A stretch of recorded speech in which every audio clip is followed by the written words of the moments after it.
பாத்தீங்கன்னா வேல்முருகன் நல்லது செய்ய வரவங்களே விட மாட்டாங்க. அதுதான் வேல்முருகன் கதை. தளபதி எத்தனை வருஷமா இந்த மாணவங்க படிச்ச மாணவங்களுக்கு ஊக்கத்தொகை கொடுத்து அவங்கள என்கரேஜ் பண்ணிட்டு வராரு. இதை செய்ய முடியாத வேல்முருகன் பொறுக்க முடியாம என்ன பண்றாரு, என்னடா வாழ்ந்துக்கிட்டே ஒரு நடிகரா வாழ்ந்துக்கிட்டே போறானே, ஒரு நடிகரா வாழ்ந்துட்டே போறாரு. அந்த பொறாமையில இது குழந்தைங்களுக்கு பெற்றோர்கள் முத்தம் கொடுக்க வைக்கிறாங்க, கையை போட வைக்கிறாங்கன்னு. இங்க பாருங்க, எங்க தளபதி ஒரு ஒரு தொண்டரையும் ஒரு ஒரு மான் எல்லாருமே கையை அரைச்சி கட்டுப்பிடிச்சா இருப்பாரு. யாருப்பா வயசானவங்களா இருந்தாலும் சரி, தொண்டை அடிப்படை தொண்டனா இருந்தாலும் சரி, அவரை அணைச்சி பிடிக்கிறது அந்த தலைமுறை பழக்கம். அது குழந்தையா வயசு பொண்ணுன்றது முக்கியம் இல்லை, அவரோட பாசத்தை காட்டுகிறது. அதை பொறுக்காத வேல்முருகன் இந்த மாதிரி சொல்லிக்கிட்டு தெரியக்கூடாது. அவரை நாங்க வன்மையாக கண்டிக்கிறோம். ஏன்னா நீங்க ஒரு உதயநிதி கேள்வி கேட்க முடியாது. சினிமா நடிச்சு கொண்டு இருக்கும் போதே எம்எல்ஏ உதயநிதி கேள்வி கேட்க முடியல கூட்டாளிட்டு. சினிமா நடிச்சுட்டு இருக்கும் போதே விளையாட்டுத்துறை அமைச்சரான உதயநிதி கேள்வி கேட்க முடியல கூட்டாளின்னு. இப்போ துணை முதலமைச்சராக இருக்கிற உதயநிதி கேள்வி கேட்க முடியல கூட்டாளின்னு. எங்க தளபதியை பார்த்து கேட்கிறாரு கூட்டாளி. இவரோ ஒரு கூட்டாளி மறந்துட்டு இருக்கிறாரு. சோசியல் மீடியால பார்த்துருப்பீங்க 2 நாளா. இவர் டான்ஸ் ஆனதான் பார்த்துருப்பீங்க. இவரோ ஒரு கூட்டாளி மறந்துட்டு பேசுறாரு. அதுதான் வேல்முருகன். அவரை கண்டிக்கிற வன்மையாக இந்த மாதிரி தளபதி வளர்ச்சி பிடிக்காம தேவையில்லாம இதெல்லாம் பேசக்கூடாது. தமிழக வெற்றியாளர்கள் சார்பாக வன்மையாக கண்டிக்கிறோம்.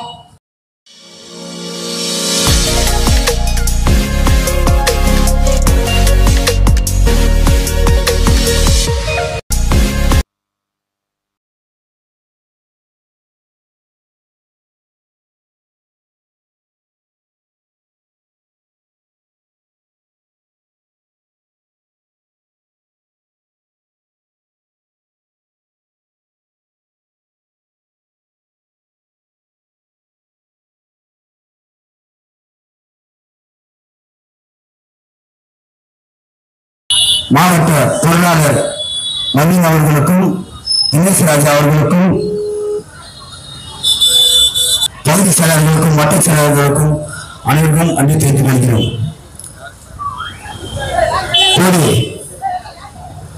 மக்கள் நீதி மையம் என்ற ஒரு கட்சி ஆரம்பித்து ஒரே ஒரு ராஜ்யசபை சீட்டு கோசரம் உங்களுக்கு எல்லாருக்கும் தெரியும். ஒரு கட்சி ஆரம்பிக்கும் போது கலைஞர் தொலைக்காட்சியை அவர் டார்ச் லைட்டால தூக்கி அடிப்பாரு. ஆனா இன்னைக்குதான் தெரியுது ஒழுங்கு டிவி இல்ல, டார்ச் லைட் தான். அவரு நேற்று சொல்றாரு, ஏன்னா கட்சியை தோத்து போனவர் கமலஹாசன். அவர் என்ன சொல்றாருன்னா, நேற்று ரசிகர்கள் எல்லாம் வாக்காளராக மாற முடியாது அப்படின்னு. ஏன்னா தோத்து போற சொல்ற வார்த்தை அப்படிதான் சொல்லுவாரு. உங்களை தமிழக மக்களும் உங்க ரசிகர்களும் உங்களை நடிகரா பாக்குறாங்க. எங்க தளபதிய ஒரு ஒரு ரசிகர்களும் தொண்டரா பாக்குறாங்க. தொண்டர்கள் எங்க தலைவர் ரசிகர்கள் எல்லாம் தொண்டர். எங்க தலைவர் தொண்டர்களாக பார்த்து உங்களை தலைவராக பார்க்கிறார்கள். பொதுமக்களும் 2026 சரியான தலைவர் இவர் தான் என்று தளபதியை தலைவராக பார்க்கிறார்கள். அதுக்குதான் உங்களுக்கு அந்த பொறாமை. ரசிகர்கள் எல்லாம் வாக்காளராக மாற மாட்டாங்கன்னு சொல்றது, அது நீங்க சொன்னது நீங்க அரசியல் போட்டு போட அந்த வார்த்தை வருது. நீங்க தலைமையை கண்டு பொறாமை, அதனால இந்த வார்த்தையை சொல்லிக்கிறீங்க. ரோட் ஷோ பாத்தீங்கன்னா இப்ப 6 காலம் ரோட் ஷோ நடத்துறாங்க. அந்த கோயம்புத்தூர்ல தளபதிக்கு கிடைச்ச ரோட் ஷோல அவ்வளவு ஜனம், ஒரே மக்கள் ஆறாவரம், தொண்டர்கள் ஆறாவரத்துல இந்த தளபதி நனைஞ்சுக்கிட்டு தான் வந்தாரு. ஆனா இவங்க ரோட் ஷோ நடத்தும் போது உதயநிதி பண்ணாரு, ஜனமே இல்ல, ஜாலியாக நடத்த கை காமிச்சுட்டு போனாரு. எல்லாருக்குமே தெரியும். அதே மாதிரிதான் முதலமைச்சர் போனாரு. முதலமைச்சர் போகும்போது அதே கதிதான். இன்னொன்னு என்னன்னா, அந்த இடத்துல சுத்தம் செய்யாம 2021 75 கோடி ஒதுக்கின ஒரு காவாய சுத்தம் பண்ணாம அதை ஸ்கிரீன் கட்டி மறைச்ச அரசு திமுக அரசு. அவர் ரோட் ஷோ நடத்தும் போது 75 கோடி ஒதுக்கி இருக்கிறாங்க 2021 சென்சர் சொல்லி. அதை ஊழலை மறைக்கிறதுக்கோசரம் அவர் வர வரைக்கும் ஸ்கிரீனை கட்டி அது தெரியாத அளவுக்கு பந்தோபஸ்து பண்றாங்க. அந்த மாதிரி அரசு தான் இந்த திமுக அரசு. இது மாதிரி நிறைய சொல்லிக்கிட்டே போறான். ஒயின் ஷாப்ல கொள்ள ஒரு பாட்டிலுக்கு 10 ரூபாய் எக்ஸ்ட்ரா வாங்கினா எத்தனை கோடி கொள்ள அடிக்கிறாங்க பாருங்க. இந்த அவலம் தான் இந்த திமுக அரசு. கொலை, கொள்ள, கற்பழிப்பு, கெஞ்சா, போதை மாத்திரை, மதுபானம், இதுதான் இந்த அரசோட முக்கியமான கொள்கையா இருக்குது. இது இந்த லஞ்ச பணத்தை வாங்கிதான் ஒரு அரசு திட்டத்திலையும் ஒரு ஊழல், எல்லா திட்டத்திலையும் ஒரு ஊழல் பண்ணிட்டு இருக்காங்க. பாத்தீங்கன்னா வேல்முருகன் நல்லது செய்ய வரவங்களே விட மாட்டாங்க. அதுதான் வேல்முருகன் கதை. தளபதி எத்தனை வருஷமா இந்த மாணவங்க படிச்ச மாணவர்களுக்கு ஊக்கத்தொகை கொடுத்து அவங்கள என்கரேஜ் பண்ணிட்டு வராரு. இதை செய்ய முடியாத வேல்முருகன் பொறுக்க முடியாம என்ன பண்றாரு, வாழ்ந்துகிட்டே ஒரு நடிகரா வாழ்ந்துகிட்டே போறானே, ஒரு நடிகரா வாழ்ந்துட்டே போறாரு. அந்த பொறாமையில இது குழந்தைங்களுக்கு பெற்றோர்கள் முத்தம் கொடுக்க வைக்கிறாங்க, கையை போட வைக்கிறாங்கன்னு. இங்க பாருங்க, எங்க தளபதி ஒரு தொண்டரையும் ஒரு மான் எல்லாருமே கையை அரைச்சி கட்டுப்பிடிச்சா இருப்பாரு. யாருப்பா வயசானவங்களா இருந்தாலும் சரி, அடிப்படை தொண்டனா இருந்தாலும் சரி, அவர் அணைச்சி பிடிக்கிறது அந்த தலைமுறை பழக்கம். அவர் குழந்தையா வயசு பொண்ணுன்றது முக்கியம் இல்லை, அவரோட பாசத்தை காட்டுகிறது. அதை பொறுக்காத வேல்முருகன் இந்த மாதிரி சொல்லிக்கிட்டு தெரியக்கூடாது. அவரை நாங்க வந்தாத கண்டிக்கிறோம். ஏன்னா நீங்க ஒரு உதயநிதி கேள்வி கேட்க முடியாது. சினிமா நடிச்சு கொண்டு இருக்கும் போதே எம்எல்ஏ உதயநிதி கேள்வி கேட்க முடியல, கூட்டாளி. சினிமா நடிச்சுட்டு இருக்கும் போதே விளையாட்டுத்துறை அமைச்சரான உதயநிதி கேள்வி கேட்க முடியல, கூட்டாளின்னு. இப்போ துணை முதலமைச்சரா இருக்கிற உதயநிதியை கேள்வி கேட்க முடியல, கூட்டாளின்னு. எங்க தளபதியை பார்த்து கேட்கிறாரு கூட்டாளி. இவரோ ஒரு கூட்டாளி மறந்துட்டு இருக்கிறாரு. சோசியல் மீடியால பார்த்துருப்பீங்க 2 நாளா. இவர் டான்ஸ் ஆனதான் பார்த்துருப்பீங்க. இவரோ கூட்டாளி மறந்துட்டு பேசுறாரு. அதுதான் வேல்முருகன். அவரை கண்டிக்கிற வண்டியாக இந்த மாதிரி தளபதி வளர்ச்சி பிடிக்காம தேவையில்லாம இதெல்லாம் பேசக்கூடாது. தமிழக வெற்றியாளர்கள் சார்பாக வன்மையா கண்டிக்கிறோம். பாத்தீங்கன்னா கனிமல ஊழல் எத்தனையோ ஊழல் நடந்துகிட்டே தான் இருக்குது. 2026 தளபதிக்கு நீங்க ஓட்டு போட்டு முதலமைச்சராக ஆக்கணும், நல்லது போடுங்க. தமிழ்நாட்டில் ஒரு புதிய தமிழகத்தை தளபதி உருவாக்கி கொடுத்தாரு.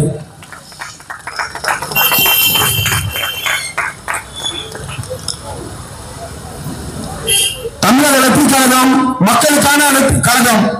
மக்கள் குழந்தைகளுக்காக, படிப்புக்காக, மருத்துவத்துக்காக அடிப்படை இந்த தமிழக வெற்றி கழகம் கட்சி ஆரம்பித்திருக்கிறார்.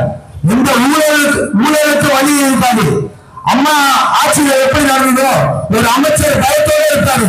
நாளைக்கு நம்ம பதவி இருக்குமா இருக்காதா என்று பல பேப்பரை பார்க்கும் போல தெரியும். அந்த நிலைமை 2026 தளபதி உருவாக்குவாரு. ஒரு எம்எல்ஏ மந்திரியும் பயத்தோடு இருக்கிற மாதிரி தளபதி ஆட்சி நடத்துவாரு.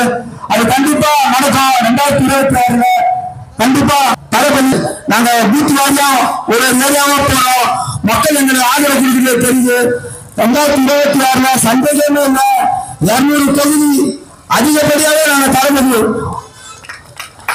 அமையலாம் என்பதை தெரிவித்துக் கொண்டு வாய்ப்பளித்த அனைவருக்கும் நன்றி தெரிவித்துக் கொள்கிறேன்.